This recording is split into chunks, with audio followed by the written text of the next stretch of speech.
Jurisdiction देखने को मिल रहा है आपको यहाँ पे, pecuniary jurisdiction, territorial jurisdiction, appellate jurisdiction, original jurisdiction. तो व्हाट इज जुरिस्डिक्शन?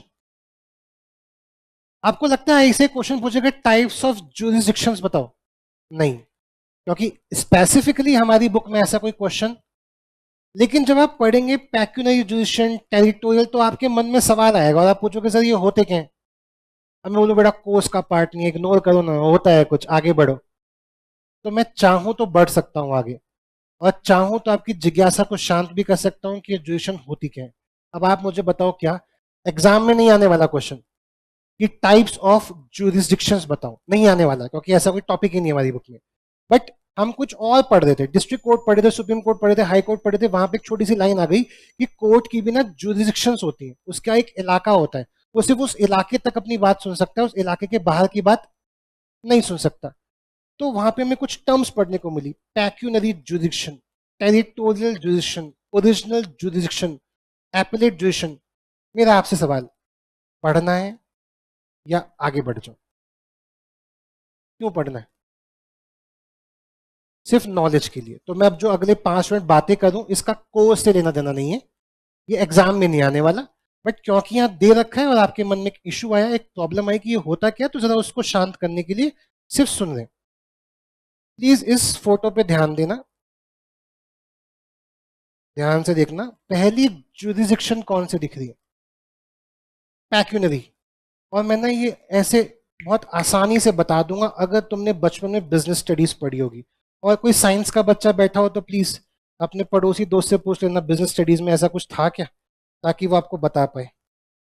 पैक्यूनरी जुरिस्डिक्शन दिखा रहा हूं, तुमने पढ़ रखा है, बस आज मैं तुम्हें ये महसूस कराऊंगा कि तुमने ये इस तरीके से नहीं पढ़ा होगा। बस ये देखो, पैक्यूनरी जुरिस्डिक्शन देखो तुम। अरे खुल जा, दिख रहा है यहाँ पे कुछ? दिख रहा है? नहीं दिख रहा? अरे ये तो बड़ा भी नहीं होगा। चलो सुनो और मुझे बताना बिजनेस स्टडीज में से पढ़ा था नहीं। यूट्यूब वालों को तो दिख रहा होगा, बट आपको नहीं दिख रहा जो पीछे बैठे होंगे। आपने बचपन बिजनेस स्टडीज में पढ़ा होगा 12th क्लास में कि अगर आपको कंज्यूमर डिस्प्यूट लेके जाना है, आपका टेलीफोन टूट गया, आपने रेफ्रिजरेटर खरीदा था, खराब निकला, तो कंज्यूमर कोर्ट में जाओगे। तो वहां आपने पढ़ा होगा अगर 20 लाख से ऊपर का और 1 करोड़ तक का मामला है, तो ये केस सुनता था डिस्ट्रिक्ट कोर्ट फोरम। 1 करोड़ से ऊपर 10 करोड़ तक हाई कोर्ट नहीं, स्टेट डिस्प्यूट फोरम।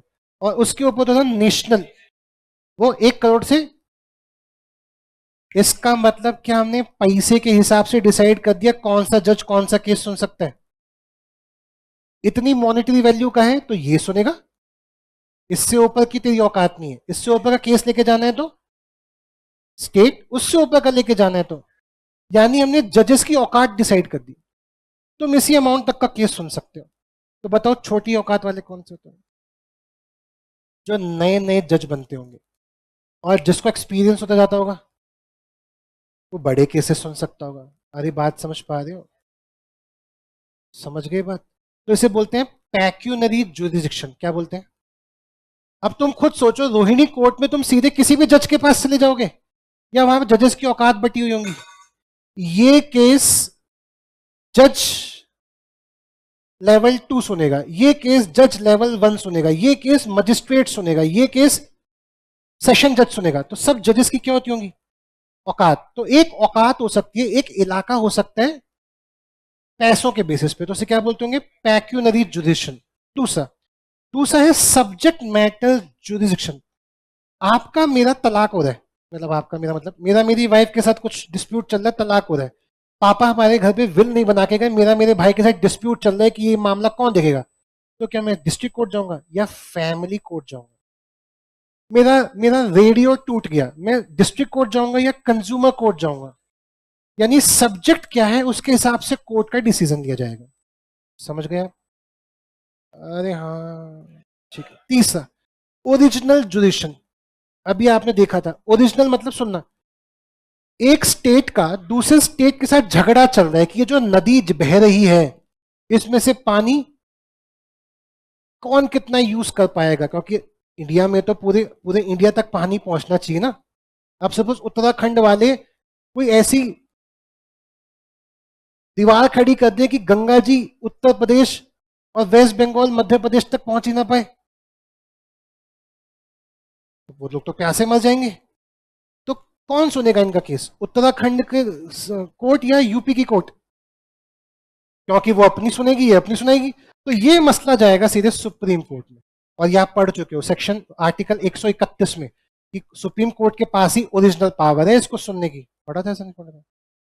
अरे तुम्हें याद भी है, कहाँ पढ़ा था बताओ? आर्टिकल 131, देखो वहां वर्ड लिखा होगा ओरिजिनल, दिख रहा है कुछ? मतलब ये केस क्या डिस्ट्रिक्ट में जाएगा भी या सीधे हाई कोर्ट में जाएगा, वो सीधे सुप्रीम कोर्ट में जाएगा। इसके अलावा आर्टिकल 32 के जितने भी मसले हैं वो सीधे कहां जा सकते हैं? ओरिजिनल, मतलब डायरेक्टली वही सुनेंगे, डायरेक्टली ओरिजिन वहीं से शुरू होगा। नेक्स्ट इज, अगला आपको देखने को नजर आ रहा होगा टेरिटोरियल। ये टेरिटोरियल जनरली क्राइम में यूज होता है। मैं गाजियाबाद का हूं, लेकिन आज मेरी इस बच्चे के साथ हाथापाई हो गई और मैंने इसे पीट डाला लक्ष्मीनगर दिल्ली में, कौन सुनेगा केस? गाजियाबाद यूपी कोर्ट या दिल्ली कोर्ट? क्राइम जहां हुआ है वहां की टेरिटरी का जज सुनेगा। तो क्रिमिनल केसेस मोस्टली कहां के होते हैं? टेरिटोरियल जुडिशन डिसाइड होता है। अब सोचो कितना मुश्किल टास्क होगा साइबर क्राइम के चक्कर में, मैं गाजियाबाद में बैठे बैठे बेंगलुरु की कंपनी का सर्वर हैक करता हूं जो दिल्ली में रखा हुआ है। बताओ कौन से कोर्ट में जाएगा? क्या इसके प्रोसीजर लिखे होंगे? ये कौन सी कोर्ट में जाएगा, इसको लिखा होगा प्रोसीजर, क्राइम हुआ कहां है और इसका प्रभाव किस टेरिटरी में पड़ रहा है, उसके हिसाब से ये कोर्ट, ये केस इस कोर्ट में जाएगा। दूसरा कोर्ट का जज उसको सुन सकता ही नहीं, उसकी पावर ही नहीं, समझे? तो ये टेरिटोरियल जुडिशन के बारे में बात करते हैं। Last is appellate जुडिशन। अगर आप डिस्ट्रिक्ट कोर्ट से खुश नहीं हो तो अपील लेके कहां जाओगे? हाई कोर्ट से खुश नहीं हो तो वक्फ, अभी जो बिल पास हुआ, जो एक्ट बन गया, जो अमेंडमेंट आई वक्फ में, वो क्या आई? वो एपिलेट जुरिडिक्शन की आई। मतलब अगर वक्फ बोर्ड कहता था ताजमहल वक्फ बोर्ड का है तो हो गया वो। अब कोई कह रहा है ताजमहल तो मेरे दादा के दादा के दादा के दादा के दादा जो शाहजहां थे उन्होंने बनवाया था, नहीं नहीं नहीं, ये हमारी है तुम्हारी नहीं है। अब वो कह रहे हैं मेरी प्रॉपर्टी है, वो हमारी है। तो किसकी है? वक्फ बोर्ड की है। तो अभी अमित शाह अंकल और किरण रिजिजू अंकल ने क्या बोला कि भाई साहब सुनो, वक्फ बोर्ड अगर बोल भी देगा ना कि ये प्रॉपर्टी वक्फ बोर्ड की है, तो कोई आम इंसान अपील कर सकता है हाई कोर्ट में। तो बताओ हमने वक्फ बोर्ड के ऊपर भी कोई बॉस बैठा दिया? कौन बैठा दिया? पहले ऐसा कोई बॉस ही नहीं था। यानी पहले अगर वक्फ बोर्ड ने कह दिया ये हमारी जमीन है तो किसकी जमीन थी? अपील ही नहीं कर सकते थे आप, बोल दिया तो बोल दिया। मतलब वक्फ बोर्ड ही भगवान है, मतलब उनका भगवान। लेकिन अब कौन है भगवान? हाई कोर्ट के जजेस भगवान हो गए, हाई कोर्ट से बड़ा। यानी वक्फ बोर्ड को किस में ले आए? तुम्हारी औकात नहीं है भाई, तुमसे बड़ी औकात किसकी रख दी हमने? हाई कोर्ट और सुप्रीम कोर्ट की रख दी। अपीलेट अथॉरिटी बना दी। क्या बना दी? क्या पहले कोई अपीलेट अथॉरिटी थी? नहीं थी, अब है। तो ये अपीलेट अथॉरिटी होती है, अपीलेट जुरिस्डिक्शन होता है। आई बात समझ? पक्का? तो कितने टाइप के जुरिस्डिक्शन आपने देखे? पहला पैक्यूनरी, दूसरा सब्जेक्ट मैटर, तीसरा ओरिजिन कहां से होगा, चौथा टेरिटरी और पांचवा। इसमें से कोई भी हमारे कोर्स का पार्ट नहीं है, लेकिन ये ज्ञान लेके अब हमें ना वो टर्म्स पढ़ने में दिक्कत नहीं होगी, अब हम बिंदास पढ़ सकते हैं।